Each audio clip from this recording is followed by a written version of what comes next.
안녕하세요. 송쌤의 영재놀이터의 송쌤입니다. 호기심은 영재의 가장 중요한 특성 중 하나입니다. 학습이나 탐구를 불러일으키는 가장 기본적인 욕구이기 때문이죠.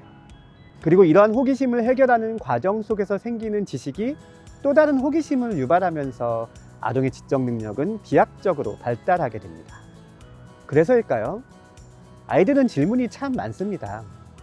모든 것이 궁금한 아이의 질문이 때로는 힘겹기도 하지만 부모는 왕성한 호기심이 똑똑하게 만들어줄 거라 생각하며 가급적 모든 질문에 답을 해주려 노력합니다. 그런데 가끔은 대답하기 곤란하거나 잘 알지 못하는 질문으로 당황할 때도 있습니다. 정확히 알지 못하는 내용에 대해 어설프게 잘못된 지식을 알려주게 되지 않을까 하는 염려 때문이죠.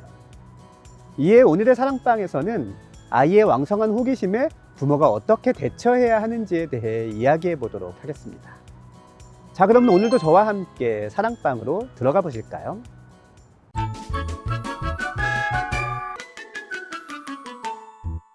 아이의 왕성한 호기심에 대한 센스 있는 대처. 첫 번째는 즉답을 피해라입니다. 아이가 질문을 하면 대부분의 부모는 바로 답을 해주려 노력합니다. 아이의 호기심이 꺾이지 않길 바라는 마음 때문이죠. 그런데 즉답을 해주려는 마음에 정확하지 않은 정보를 알려주는 경우가 있습니다. 이렇게 부정확한 대답은 오히려 아이가 잘못된 지식을 익히는 결과를 초래할 수 있으므로 차라리 즉답을 피하고 정확한 정보를 확인한 후 답해주는 것이 좋습니다. 물론 자녀의 질문에 대한 답을 모른다는 것에 창피함이 느껴질 수도 있습니다. 하지만 부모가 모든 것을 다 알 수도 없고 모든 질문에 다 답을 줄 수도 없습니다.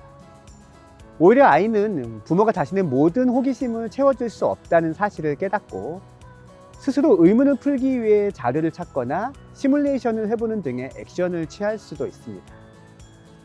자연스럽게 자기주도 학습을 할 수도 있는 것이죠. 아이의 왕성한 호기심에 대한 센스 있는 대처. 두 번째는 기록으로 남겨라입니다. 즉답하기 어려운 질문을 일단 넘겼다고 해봅시다. 그러면 아이가 어떤 질문을 했는지 기록해 두었다가 따로 시간을 내어 답을 찾고 아이에게 알려주어야 합니다.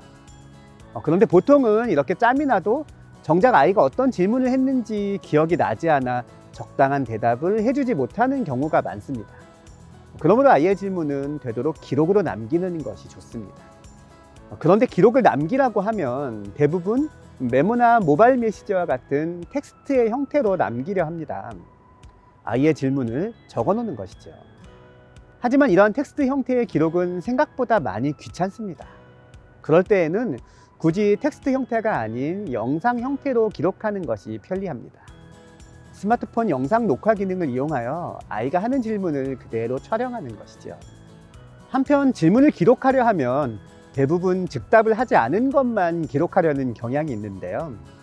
가능하다면 이미 답을 알려준 질문까지 기록해 놓는 것이 좋습니다.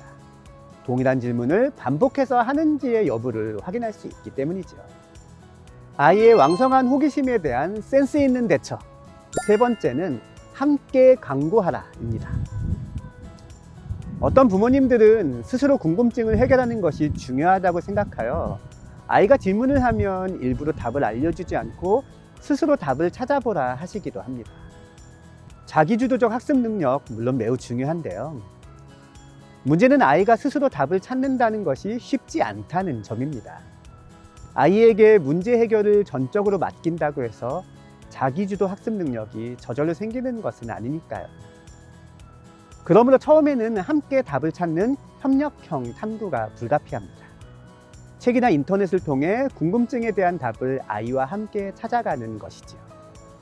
그 과정에서 어떠한 책을 찾아보아야 하는지, 어떠한 인터넷 사이트를 찾아보아야 하는지, 검색 문구는 어떻게 써야 하는지 등을 충분히 익힌다면 이후부터는 궁금증에 대한 해답을 스스로 찾을 수 있을 것으로 보입니다. 아이의 왕성한 호기심에 대한 센스 있는 대처. 네 번째는 제한을 두어라입니다. 우리는 아이의 모든 질문에 답을 해주어야 한다고 생각합니다. 왕성한 호기심이라는 것을 떠올리면 가장 먼저 질문의 양이 생각나게 마련이니까요. 하지만 무작정 많은 질문에 다 반응해 준다고 해서 호기심이 충족되는 것은 아닙니다. 질문의 양 못지않게 질문의 질도 중요하기 때문이죠. 그러므로 아이가 마구잡이로 쏟아내는 질문에 모두 반응하는 것보다는 일정한 제한을 두는 것이 좋습니다. 그런데 이러한 제한이라는 말을 오해해서 질문의 양 자체를 줄이도록 유도하는 경우가 있습니다. 이렇게 질문의 수 자체를 제한할 경우 자칫 아이의 확산적 사고를 막을 수 있습니다. 그러므로 여기서의 제한은 반응에 대한 제한을 뜻합니다. 하루 5개의 질문만 할 수 있다는 것이 아니라 질문은 자유롭게 할 수 있되 부모가 답을 알려주는 것을 5개로 제한한다는 것이죠. 오늘은 아이의 왕성한 호기심에 대한 센스 있는 4가지 대처법에 대해 알아보았습니다. 첫째, 즉답을 피해라. 둘째, 기록으로 남겨라. 셋째, 함께 강구해라. 넷째, 제한을 두어라. 이를 종합적으로 연결하면 이렇습니다. 아이가 궁금해하는 것이 있다면 일단 영상과 같은 기록으로 남깁니다. 부모가 바로 답을 해줄 수 있는 수준의 질문에만 즉답을 하지요. 그리고 아이와 함께 오늘 기록한 질문들을 하나하나 살펴보면서 더 궁금한 4-5개의 질문을 고릅니다.